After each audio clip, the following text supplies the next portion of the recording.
তার পিছত ইয়াতকে আরো টেস্টর এটা কথা নবীজিয়ে কলে আল্লাহ পাক পরওয়ারদিগার আলমে যেনেকা সকলো নবীর উপরত বড়াই দিছে আমার দাম, ঠিক তেনেকা আমার খাতিরে আল্লাহ পাক পরওয়ারদিগার আলমে সব নবীর উম্মতর উপরত বড়াই দিছে আমার উম্মতর দাম। যেতিয়ালৈকে আমার উম্মত জান্নাতত প্রবেশ নকরিব তেতিয়ালৈকে আল্লাহ তাআলাই কোনো নবীর উম্মতক জান্নাতত যোৱাৰ পারমিশন নিদিব। জোরে কও সুবহানাল্লাহ।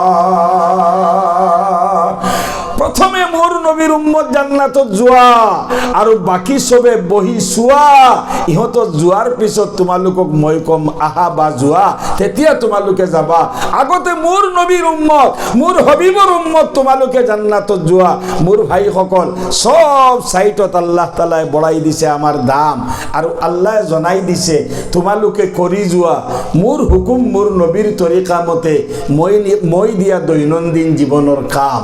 যদি কৰি গৈছা মোর হুকুম মোর নবীর তরিকা মতে, তার মানে মোর হুকুম মানি কামবোৰ কৰোতে মোর নবীর তরিকা মতে করিবা। এই যে নিকাহ কোন পড়ুয়া হল, নিকাহ কৰাটো আল্লাহ, নিকাহ কৰাটো আল্লাহর হুকুম আৰু নিকাহটো কৰা হৈছে নবীর তরিকাত।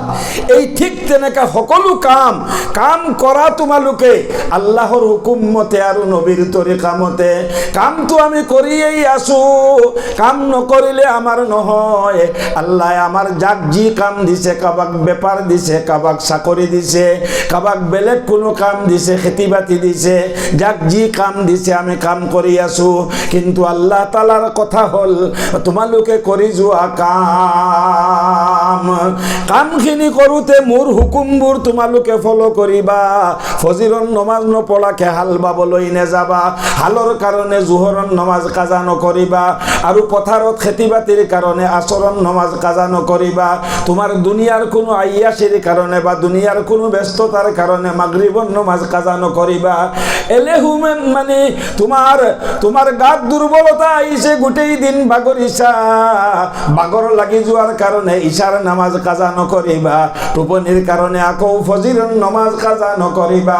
মোৰ হুকুমখিনি তোমালোকে মজবুত আকাৰে ধৰি লোৱা, আৰু কামখিনি কৰোতে মোৰ হুকুম মোৰ নবীৰ তৰিকাবোৰ তোমালোকে ফলো কৰি লোৱা। যদি কৰিছা মোৰ হুকুম আৰু মোৰ নবীৰ তৰিকা মতে কাম, মই আগতে কৈ দিছো আল্লাহ দুনিয়াটো বঢ়াব আমালোকৰ দাম, আৰু মৃত্যুৰ সময়ত আজরাইলক দিয়ে আল্লাহ তাআলাই বড়াই দিব আমালোকৰ দাম। আজরাইলক দিয়ে আল্লাহ তাআলাই দিয়াই দিব আমালোকক দাম। কবরত যোৱাৰ পিছত কবর দি আল্লাহ তাআলাই দিয়াই দিব আমালোকক দাম। মামুলি কথা নহয়। কবরত যোৱাৰ পিছত সেই কবরক দি আল্লাহ তাআলাই দিয়াই দিব আমালোকক দাম। নেকির মনকির আহাৰ পিছত নেকির মনকিরক দিও আল্লাহ তাআলাই দিয়াই দিব আমালোকক দাম।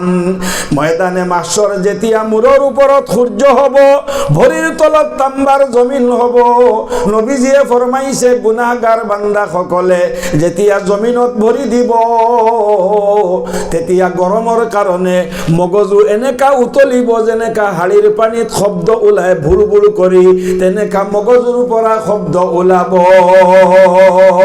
সেই দিন আল্লাহর আরশের সার বাহিরে কোনো শানে থাকিব। আল্লাহ পাক পরওয়ারদিগার আলমে যদি আমি করি যাও আল্লাহর হুকুম নবীজির তরিকা অনুযায়ী কাম, আল্লাহ তাআলা কিয়ামতের দিনা ময়দানে মাহশরত আল্লাহ তাআলা সূর্যর গরম দি উলাবনি দিব আমার শরীরের ঘাম।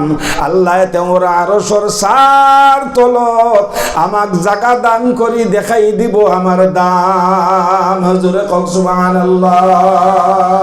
হিসাবর কাঠগড়াত যেতিয়া যাব আল্লাহর দরবারত, আল্লাহ কব গোটেই জীবনটো কৰিছা মোৰ হুকুম আৰু মোৰ নবীৰ তৰিকা অনুযায়ী কাম, এতিয়া আৰু মই তোমাৰ কি হিসাব চাম? মই তোমাক জান্নাতত যোৱাৰ পারমিশন দিলো, তুমি সিধা গুচি যোৱা। জোৰে কওক সুবহানাল্লাহ।